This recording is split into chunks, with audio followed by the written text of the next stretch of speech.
What is going on, everyone? Welcome into BP Insights. So, a lot of talk about, people talk about dating apps, cold approach, which one is better. And, what's crazy is, I was listening to one guy talk, a lot of people, there's a lot of men just have never approached a woman in person, whether it was in the daytime or at bars or clubs. I think that's crazy. That's what, it's one of those things where, if you go about your life only, if you go about your life experiencing one thing and only doing one thing, you have nothing else to compare it to. So that's the thing. I think that a lot of men, if you argue dating apps versus cold approach, and I'd be one of the first guys to admit that I would argue for cold approach.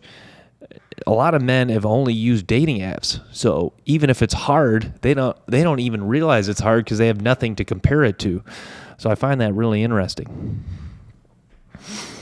But yeah, I mean that's the thing. The case for, I guess you could make a case for both. Obviously, the number one case for men to use dating apps is that it's time efficient. That is the case to use dating apps is the time efficiency of it. But to be honest, to me, you can be on your grind. Like if you're a man who's busy on his purpose, if you're a busy person, your daily routine could include, the gym, the laundromat, the grocery store. Odds are, in that daily routine, odds are you're going to see at least a couple women you would be interested in you, or they are giving you some sort of eye contact, choosing signal. That's the thing. That dating apps probably, but then you could argue that they're not time efficient because, even though it's convenient, it's as simple as getting on your phone and opening up the app. But then again, if you get on the app and you just end up swiping, you spend a whole night swiping for a couple hours, say you get even 4 or 5 matches, but it leads to 3 of them don't reply. One of them you text for a while but doesn't want to meet up, and then one of them agrees to a date and then flakes. That's just 2 hours. That's 2 hours where you say, yeah, I got 5 matches, but it led to no dates. It led to you not being able to meet up with the women, not being able to increase or improve any sort of social interaction with women. So in essence, that was really a waste of time as compared to, say that night you spent, say that night where you had 5 matches, say you approach 5 women in person, odds are, maybe not, odds are one of those could have led to a date, and odds are, or not even odds are, or just by matter of fact, you improved your social awareness, your social skills, your ability to read cues with women.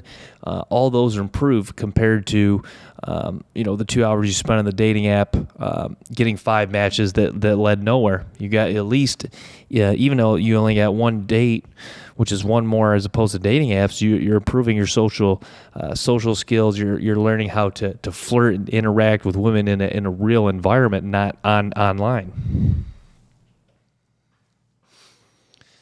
So yeah, dating apps, the case against dating apps, it's a lot of, you're really going to run into women that just simply want to get on there for attention, women that just want to build up their Instagram following, women that are just looking for money, basically, there's a lot of women that are just on there to really just to waste men's time, which, you could go in, you could complain about it, but it kind of is what it is at this point. I think it is kind of the nature of the dating. It's just kind of the nature of the beast, I guess, on the dating apps.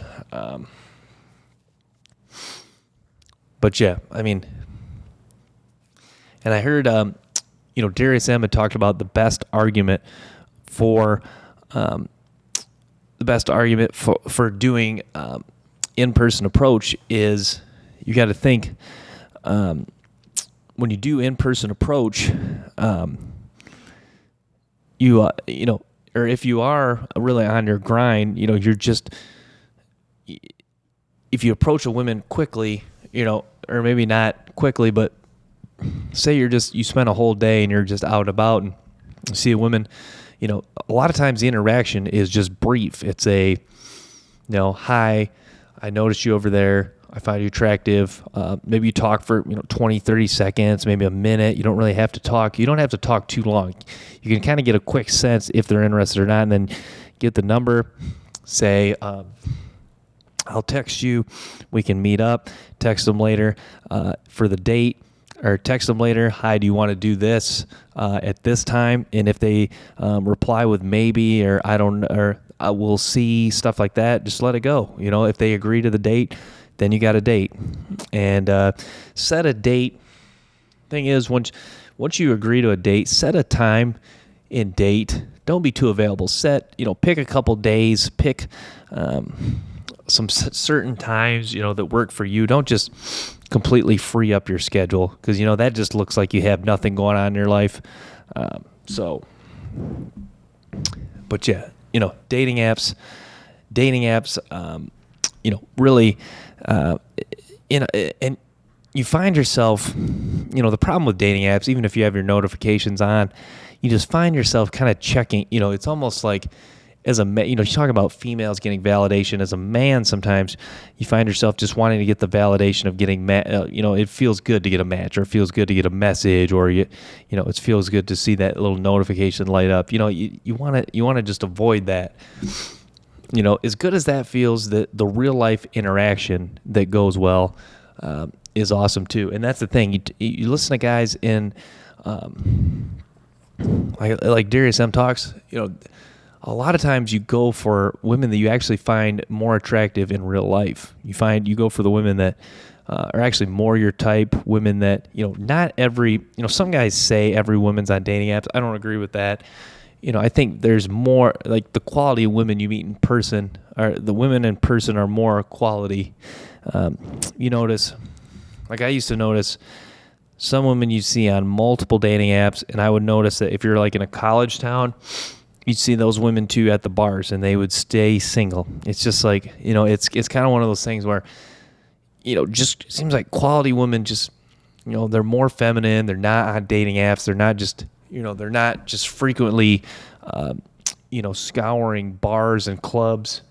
So yeah, I mean, there's a case for dating apps. There's a case for, in-person approach. But honestly, in-person, meeting person, and people don't always want to use, cold approach kind of gets a bad rep, honestly, just because it doesn't necessarily sound right, but it just, like, the word cold, it's more so you just kind of look at it as interacting, talking to women, improving your social skills, getting better at meeting people, just kind of trying as your best to kind of ease the anxiety and the stress and some of the discomfort that comes with approaching women.